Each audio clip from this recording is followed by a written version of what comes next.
I've F23 been in love with my best friend M21 since I first met him. It's not going away. And I don't know how to deal with it because I have no idea if he likes me. And it's stopping me from meeting someone else plus 5-year update. Trigger warning, alcoholism. Honestly, this is pretty straightforward. We met about 2 years ago, and I instantly crushed on the guy. I honestly thought our first few nights out were dates. Up until the point he went on a rant about a girl he had a crush on after a few beers.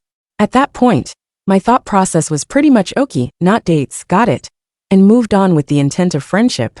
Except funny thing, turns out he checks all my boxes. I've never gotten along with anyone this well. People are shocked to find out. Or well, not anymore. But up until about a year after we became friends, we haven't known each other for years and years. We have the same humor, like the same games and TV shows, agree on politics, want the same things in life, all well enough to get along, but still with enough differences that we can have conversations about it. We discover bands together. We help each other with work and writing papers. I call him when I'm sad, and we both think it feels weird to not see each other for a week. Problem is, I'm completely head over fucking heels in love with the man, and it is starting to get to the point where I don't know what to do. I thought it'd go away, but every time I meet him it's like I'm falling all over again. My friends have gone from teasing me about it to shooting me pitying looks whenever his name is brought up. My sister wants me to just stop seeing him. I go a week without talking to him, and I think I'm starting to get over it. But whenever I see him again, it all comes rushing back. I don't know what to do. It hurts and it's not fun anymore. I've been on dates with some amazing guys who liked me, but my feelings for my friend is stopping me from falling for someone else. It's starting to feel pathetic, and at this point I see no good option. He's my best friend, the best I've ever had, and I just don't want to lose him. At this point I think asking him out would achieve that, since it's been so long since we met. I know the only way, for me personally, to get over someone is to stop seeing them, but I don't want to lose my best friend. The finishing touch keeping me on the hook are these looks he gives me.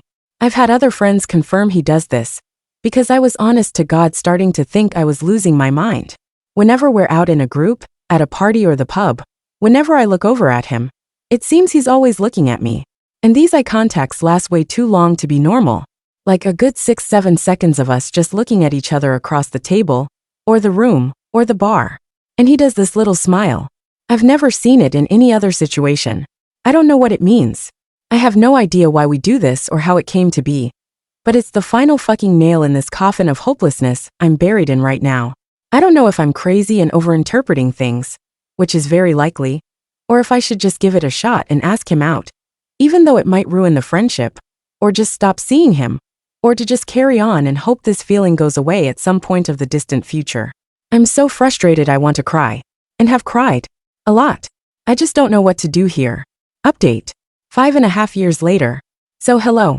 A little over 5 years ago, I made a post on this subreddit, looking for advice on how to handle my incredibly painful unrequited love for my best friend.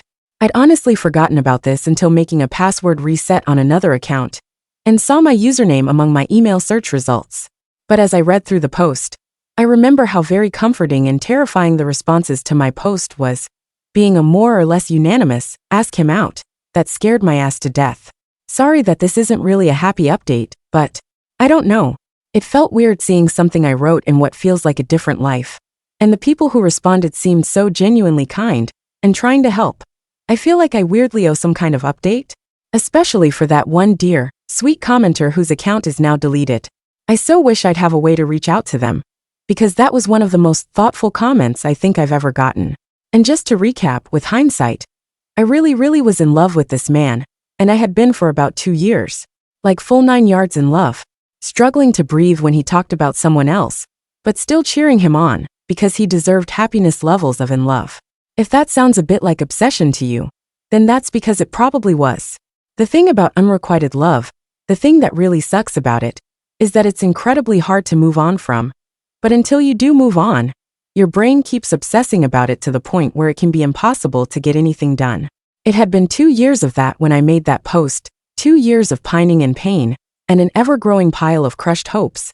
And I think I was going a little bit insane, constantly swinging between butterflies and love highs when I was with my friend, and the crushing feeling of rejection every time he'd say goodbye, and the obsession over things like how long he'd look at me, how long he'd let a hug last, how fast he'd respond to my texts.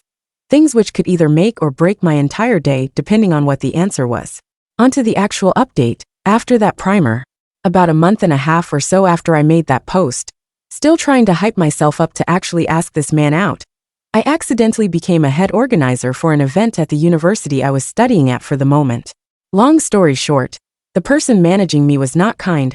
I was extremely overworked from the event on top of writing a thesis. I was equally stressed out in my private life, due to the whole situation with my best friend, and I ended up going through a pretty severe case of burnout. Add on to everything that I'd developed an addiction to alcohol to try to handle everything, and was also experiencing what was most likely a drug-induced paranoid psychosis. And I was a mess. I ended up moving back in with my dad in September, and spent about a year doing nothing but sleeping, crying, playing Skyrim, and going to rehab and therapy. Start of 2021, I went back to school and slowly recovered. I've been sober since 2020. The paranoia hasn't completely gone away, but it's more manageable. I used to think my landlord listened to me through a radon measurement device, and at least that's over. And I think I've got a work-life balance figured out that helps me not overwork myself or go into free time lethargy, because I've got too much time off. It was long and painful, but I did it. If you're wondering where my best friend was in all of this, I honestly don't know. I went back to look at our text messages, and from what I can see, he tried to call me a few times in early September. I didn't respond, and then nothing until around Christmas when he wondered if I wanted to meet up sometime. I said yes, and then never followed through. He hasn't texted me since January 4th, 2020. Now, to be clear, I don't blame him for not reaching out more. My non-responding is what killed that friendship. I know, because it also killed every other friendship I had at the time. I don't know. Alcohol addiction, deep depression, and crippling paranoia. Maybe a fair explanation to one day stop responding to any of your friends. But I still deeply regret those choices. If I were to make a relationships post today, it would be on how the fuck you word an apology after behavior like that, 5 years down the road. Sorry. I feel like this is starting to become a journal. I'm gonna stop my reflections there. So about my love for my best friend, with some years of hindsight and therapy behind me, I don't think I was in love with him. I think I was in love with the idea of him. And I think I was obsessed for sure. But looking back, I don't know. I genuinely don't know. I think a part of me really liked the fact that this was a person who so clearly wasn't interested in me. Genuinely. If he was, that would shock me to find out. Because he spent 2.5 years ignoring the in hindsight very obvious attempts I made to deepen the relationship. Some examples include him saying he's waiting for the right person, me responding, sometimes I feel like I already have. Do you ever feel like that? And him going, nah, I don't think so. Me following that up with, maybe you just don't know, the heart is weird sometimes. And him going, I'm pretty sure I'd know. One time we talked about why people fall in love, and I genuinely tried to convince him a deep friendship was all you needed, while he insisted that there needed to be a level of sexual attraction as well. I tried to get him to do that 36 questions that will make you fall in love thing with me. I kept trying to find excuses to hold his hand. Rest in peace, my palm reading career. You were nothing but a thinly veiled attempt at finger touching, and him resolutely never going along with it. Ditto, but with hugs, arm touching, and sitting just a little too close whenever we went out so I could hear him better. Which he normally responded to by going, we should go outside so you can hear better if it's too loud in here. Very thoughtful, but very much not what the goal was. One night, when we were alone in my apartment after a club event, after a particularly long shared look, I asked him what he was thinking about in that kind of, I don't want to break the illusion soft voice you put on when you're really close to someone you like. And his response was, I don't know if I agree that Gert's metaphor about blinking makes that much sense actually. For context, we'd bickered about that earlier in the night, since we'd just read some article about it in class. I did not expect it to make a comeback at that point. Another night, when we were out together, and there had been a lot of looks and closely leaned in laughing together, and he pulls me to one side by the hand to talk to me about something, heart racing, only to ask me if I know if one of my friends is single because he thinks she's really fucking cute, and might have been looking at him all night. Looking back, at least some of this stuff is sort of funny. I have no idea if he knew, or knows now, that I was in love with him. I wouldn't be surprised if some of my old friends eventually told him. But of course he's never reached out about it.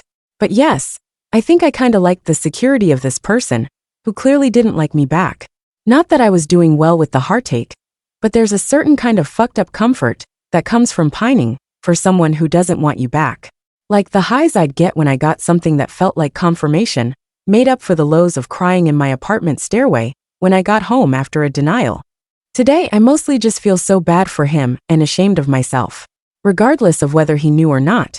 And I'm trying to cling to the fact that he seemed to at least continue wanting to be friends, as some indicator that he never felt creeped out or uncomfortable. My behavior was pretty fucking creepy. And in the end, once I did get that distance between us, the feelings went away after some 6 months or so. My therapist recommended not meeting this person again, for my own sake, and by early 2020, I wasn't so painfully in love anymore. A while later I'd end up meeting a guy I clicked with just as much, who actually liked me back and showed it.